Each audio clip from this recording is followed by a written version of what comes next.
Assalamualaikum warahmatullahi wabarakatuh. Selamat sore Begonia Lovers dimanapun Anda berada. Semoga kita semua dalam keadaan sehat ya teman-teman. Nah teman-teman, di video kali ini saya bukan akan membagikan cara-cara penanganan begonia beli online ya teman-teman, karena cara penanganan begonia beli online baik yang baby, anakan, remaja, indukan, bahkan yang jumbo, baik yang packing cabutan maupun packing full pot itu sudah banyak saya bagikan di video-video saya sebelumnya. Teman-teman yang belum menonton bisa kembali scroll di video saya sebelumnya ya teman-teman.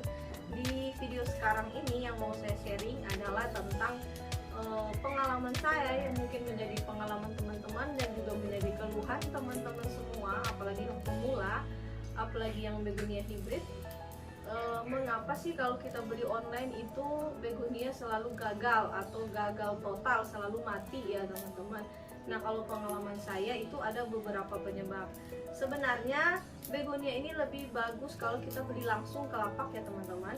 Yang kita beli langsung ke lapak pun, misalnya saya ya di dataran sedang, kalau saya beli ke atas 10 menit ke atas itu yang sudah masuk dataran tinggi lapaknya itu, saya bawa pulang ke rumah dia tetap butuh penyesuaian.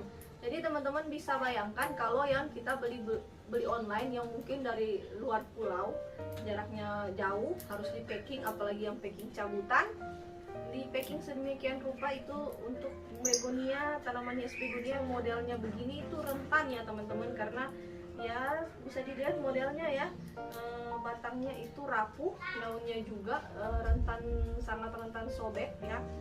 Ketika daunnya sobek maka stresnya akan bertambah. Tetapi ada saat-saat tertentu kita harus terpaksa membeli secara online. Misalnya ketika ID begonia itu hanya ada di daerah tersebut, tidak ada di tempat kita ya teman-teman. Bisa kebanyakan ID baru juga itu harus kita beli dari luar, tidak ada di kota kita sendiri. Maka di video ini mau saya sharing pengalaman beserta tips-tipsnya, tips dari saya ala FC Flowers, bagaimana agar ketika kita beli begonia online itu tidak rugi ya teman-teman, tidak mati total, tidak sehingga kita tidak merasa membuang-buang uang atau bahkan merasa ditipu seller ya, padahal ya 50-50 sih teman-teman ya. Untuk itu sebelum langsung ke topiknya teman-teman jangan lewatkan karena ada tips-tips dari saya. Kita saksikan dulu intro cantik berikut ini. 갑자기 내게 나타나준 너, 난 아무 말도 할 수가 없었지. 첫눈에 반한다는 이야기가 널 보는 순간 이해가 됐어. 매번 야야야야야 불러 널 야야야야 내 맘을 고백하려고 타이밍만 보는 나 그런 나를 Teman-teman, penyebab yang paling pertama yaitu salah seller, artinya seller yang kita beli begonia online ini jelek ya teman-teman. Nah kriteria untuk packingan jelek dan tidak khusus untuk begonia juga sudah banyak saya bahas ketika saya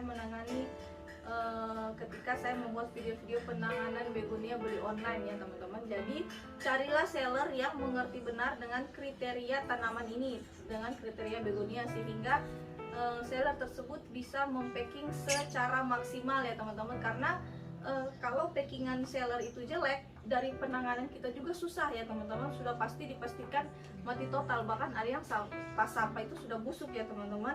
Nah jadi bukan untuk mendiskreditkan seller ya teman-teman, saya hanya ingin berbagi pengalaman aja. Tipsnya bagaimana teman-teman? Nah jadi kalau teman-teman pengen beli online tuh, misalnya seller ini teman-teman belum pernah beli ke seller A ya, teman-teman coba dulu, tips dari saya itu teman-teman coba dulu beli 1 atau 2 atau sedikit ya teman-teman, jangan langsung terlalu euforia langsung membeli banyak. Ini pengalaman saya juga ya teman-teman, saya pernah langsung beli banyak, ternyata packingannya tidak baik ya teman-teman, bahkan sampai ke sini tuh sudah stres berat. Nah begonia ini kalau stres berat susah ya teman-teman, kalaupun dia pulih itu butuh waktu yang sangat-sangat lama. Jadi tipsnya beli sedikit dulu. Jika datang teman-teman lihat begonianya segar, 3-4 hari segar, dalam perjalanan itu dia masih segar, ketika sampai di tempat teman-teman berarti packingannya baik, tidak terlalu banyak daun yang sobek, kemudian akarnya tidak terlalu basah, jadi akarnya tidak busuk, baru teman-teman membeli dalam jumlah yang banyak ke seller yang sama. Jadi dicoba dulu gitu ya teman-teman, biar nggak salah seller. Jadi istilahnya eliminasi seller yang packingannya jelek. Jadi kita coba sedikit, kalau bagus baru kita beli banyak ke seller tersebut.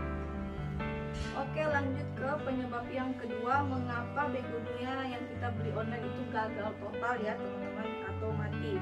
Yang kedua itu dari buyer sendiri, yaitu kurang info penanganan.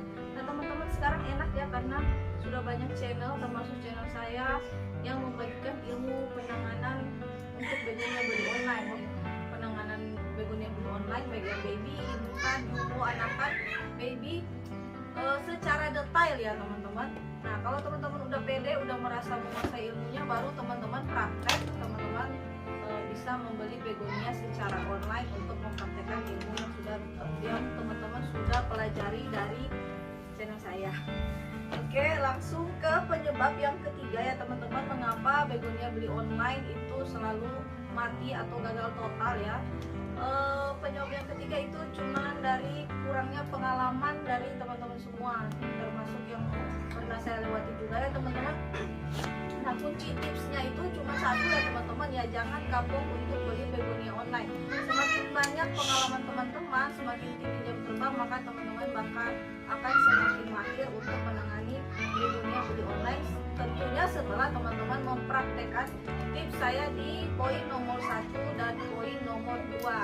Nah itu dia ya teman-teman sharing pengalaman saya. Semoga bermanfaat agar teman-teman bisa sukses dalam merawat begonia beli online dan tidak merasa ditipu oleh seller atau tidak gagal total ya teman-teman, tidak rugi uangnya istilahnya. Oke teman-teman, terima kasih yang sudah menyaksikan. Yang belum subscribe silahkan di subscribe. Salam satu hobi.